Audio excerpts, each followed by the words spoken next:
Colour కోసం వాడే బాడిగ మిర్చి అనమాట. చూసారు కదా, ఇలా ఉంటాయి అన్నమాట. మిర్చి ఇంట్లో వేసేసుకుందాం. మనం ఏం చేద్దామంటే, ఇప్పుడు ఒక క్లాత్ ఉంది కదా, ఈ క్లాత్ని శుభ్రంగా నీళ్ళతోటి ఇలాగా తడిపేసుకోవాలన్నమాట. ఎందుకు చెప్తాను నేను. పక్కన పెట్టేసి ఇది కూడా ఒకసారి నీళ్ళతోటి కడిగేసుకోండి. ఇలా కడిగేసిన దాన్ని ఏం చేయాలి అంటే, ఇలా పెట్టుకోండి. శుభ్రంగా నీళ్ళు బాగా పిండేసేయాలి. ఇలా పరిచేసుకోవాలన్నమాట. దీన్ని చక్కగా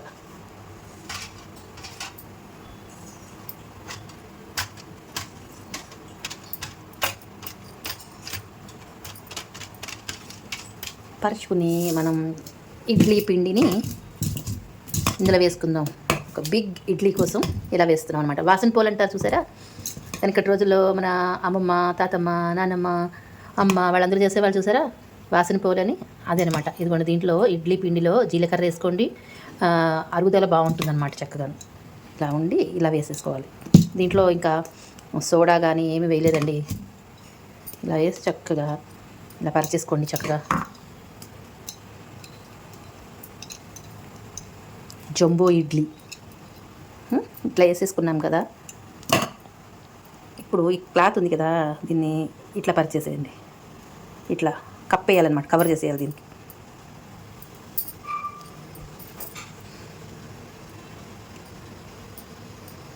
ఇక్కడ కనిపించకుండా మంచిగా కవర్ చేసేసుకోండి.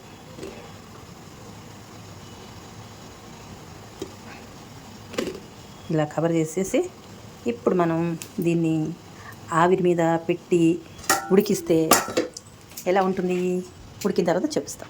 అయితే ఒక గిన్నెలో మళ్ళీ ఇడ్లీ పాత్రలో నీళ్ళు పెట్టేసుకుని ఇలా నీళ్ళు బాగా ఇలా మరిగిన తర్వాత ఈ ప్లేటు ఇందులో కాలకుండా పెట్టేసుకోండి. చేయి కాలకుండా మూత పెట్టేసి ఒక 15 మినిట్స్ అయినా ఇలా ఉడకాలండి. ఉడికిన తర్వాత ఎలా అవుతుందో చూపిస్తానే. ఇది ఒకసారి చూద్దామండి. ఉడికిపోయిందండో. ఇది 20 మినిట్స్ పట్టిందండి. చూసారా, 20 మినిట్స్ అయిపోయిందనమాట. ఇది ఇలా ఉంచేసి మనం స్టవ్ ఆపేసి ఒక 5 మినిట్స్ మూత పెట్టేసి అలాగే ఉంచేద్దాము. ఇది ఈలోపు ఒక 5 నిమిషాలు అయ్యే లోపల మనం దీంట్లోకి చట్నీ చేసుకుందామండి. చట్నీ కోసం అని చెప్పి మూకలు పెట్టుకుని కొంచెం ఆయిల్ అయితే వేసేసుకోండి. ఆయిల్ వేసుకున్న తర్వాత ఆయిల్ కాస్త వేడైన తర్వాత ఏం చేద్దామంటే, ఇదిగోండి ముందుగా మెంతులు వేసుకుందాం. మెంతులు వేగుతూ ఉంటాయి. పచ్చడికి ఏమేమి కావాలో చూపిస్తారండి. ఇదిగోండి, ఈ పచ్చడి అంటే చాలా ఇష్టం అనమాట. మా ఫేవరెట్ చట్నీ అనమాట. ఇది కారపు చట్నీ అంటాం దీన్ని. శనగపప్పు, అలాగే మినపప్పు, ధనియాలు, జీలకర్ర చూసారు కదా, ఇవన్నీ కూడా మనం దీంట్లో వేసేసుకుందాం. మెంతులు కొద్దిగా వేగాయి కదా, వేగిన తర్వాత ఇవి వేసేసుకుందాం. వేసుకున్న తర్వాత ఇదిగోండి కారానికి సరిపడా మిరపకాయలు. ఈ మిరపకాయలు కొంచెం చుర్రుమంటున్నాయి, కారంగానే ఉంది కాబట్టి నేను ఆ మిరపకాయలు వేసాను. అవి మామూలు కారం మిరపకాయలు. ఇవి అస్సలు కారం లేని కలర్ కోసం వాడే బాడిగ మిర్చి అనమాట. చూసారు కదా, ఇలా ఉంటాయి అన్నమాట. మిర్చి ఇంట్లో వేసేసుకుందాం. వేసుకుని చక్కగా దీన్ని ఇట్లాగా వేయించేసుకుందాం. దీంట్లో కొంచెం కరివేపాకు కూడా వేసుకోవచ్చండి. నేను కరివేపాకు దగ్గర పెట్టుకోలేదు, అది కూడా దీంట్లో వేసేసుకుని చక్కగా గోల్డెన్ బ్రౌన్ వచ్చేంత వరకు మంచిగా వేపేసుకుని మనం ఈ ప్లేట్లోకి తీసేసుకుందాం. ఇదిగోండి, పోపు అయితే ఇలాగా వేయించేసుకున్నాం కదా. ఈ వేయించుకున్న పోపుని మనం ఇప్పుడు మిక్సీలో వేసుకోవాలి. కొద్దిగా చల్లారిన తర్వాత వేసుకోవాలి. సో నాకు కంగారు ఎక్కువ కాబట్టి కొద్దిగా వేడిగా ఉన్నా సరే వేసేసుకుంటాను. మా మిక్సీ అయితే పైకి తూలదనమాట. పైకి తూలుతుంది కొన్ని మిక్సీలు, జాగ్రత్తగా చూసుకుని వేసుకోండి. అయితే ఇదిగోండి, దీంట్లో ఈ మాత్రం చింతపండు వేయాలి. అలాగే దీంట్లో ఇంకోటి కూడా వేయాలి. ఇదిగోండి, నేను ఇందులో వేసేసుకున్నాను జాగ్రత్తగా కింద పడకుండా. మొత్తం ఇలా వేసేసుకోండి. వేసుకున్న తర్వాత దీంట్లో ఇదిగోండి బెల్లం, ఈ మాత్రం బెల్లమైనా పడుతుందండి. మేమైతే ఈ మాత్రం బెల్లం అయితే వేసుకుంటాము. ఆ బెల్లం మీరు తగినట్టుగా చూసుకుని వేసుకోండి. ఇందులో మనం ఉప్పు కూడా వేయాలి. ఒక్క నిమిషం. ఇదిగోండి, దీనికి సరిపడా ఉప్పు, చింతపండు వేసాగా ఈ మాత్రం ఉప్పు అయినా పడుతుంది. ఇప్పుడు కొంచెం పసుపు, ఏదో కొద్దిగా వేస్తే చాలండి, మరీ ఎక్కువ ఏం అవసరం లేదు. కొంచెం పసుపు వేసేసి మిక్సీ పట్టేసుకుని పొడిగా అయిన తర్వాత కొంచెం నీళ్లు కూడా పోసుకుని మిక్సీ పట్టుకోండి. ఇదిగో చూడండి, ఇలా పౌడర్ లాగా అయిపోయిందా. నేను కరివేపాకు కూడా వేసుకున్నాను, చూసారు కదా. కరివేపాకు వేసుకోండి, ఎక్సలెంట్గా ఉంటుంది. ఇప్పుడు మనం నీళ్లు పోసుకుని దీన్ని ఇలా మిక్సీలో ఒక తిప్పుకు రావాలి. ఇదిగోండి మన చట్నీ, చూసారా, చట్నీ రెడీ అయిపోయింది. ఇదిగోండి, ఏ మాట కా మాట చెప్పుకోవాలి ఫ్రెండ్స్, చాలా బాగుంటుంది అసలు. చట్నీ అయితే సూపర్గా ఉంటుంది అనమాట. చూసారా, దీంట్లో ఇంకా మరి పోపు అది ఏం పెట్టమండి మేమైతే. ఇంకా పైన కావాలనుకున్న వాళ్ళు కొంచెం ఆవాలు, మెంతులు, జీలకర్ర పోపు వేసుకోవచ్చు, కరివేపాకు. మాకైతే ఇలాగే అలవాటు అనమాట. ఈ పచ్చడి కూడా మొత్తం చేసి నేను దీంట్లో వేసేసుకుంటాను. తర్వాత ఇడ్లీ చూద్దాం. ఇదిగోండి ఫ్రెండ్స్, నేను దీంట్లోంచి తీసి ఇక్కడ పెట్టేశాను. ఇదిగో చట్నీ అయితే ఇదిగోండి. అయితే ఇప్పుడు దీన్ని తీసే టెక్నిక్ ఉంటుంది. ఎలా తీయాలో చెప్పిన, హోటల్లో ఎలా తీస్తారంటే కొంచెం ఇదిగోండి ఈ మంచి నీళ్ళు పెట్టుకుని ఇట్లా చిలకరించాలన్నమాట.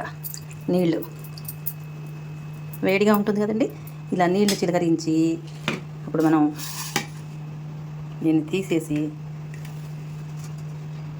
ఇలా పెట్టేద్దాం. చూసారా, వావ్.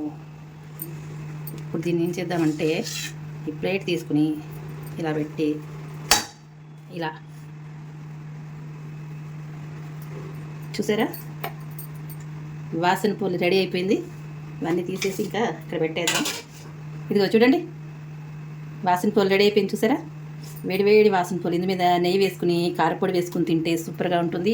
ఈ చట్నీ కారం చట్నీ అంటే బెల్లం కూడా వేసామనుకోండి, దీన్ని కారం చట్నీ అని పేరు అనమాట. దీనికి చాలా బాగుంటుంది, సూపర్ టేస్టీగా ఉంటుంది అనమాట. రోజు ఎప్పుడు కూడా పుట్నాల చట్నీ, పల్లి చట్నీ కాకుండా ఇలా ఈ చట్నీ కూడా చేసుకుని తిని చూడండి, చాలా చాలా బాగుంటుంది అనమాట. ఈ రెండింటి కాంబినేషన్ అద్దరిపోతుంది అనమాట. సూపరు. ఇంతకీ నచ్చినట్లేనా? మీకు నచ్చితే లైక్, షేర్, సబ్స్క్రైబ్ చేసేయండి. అలాగే ఫాలో కూడా చేయండి. చూడండి అసలు సూపర్గా ఉంది కదా.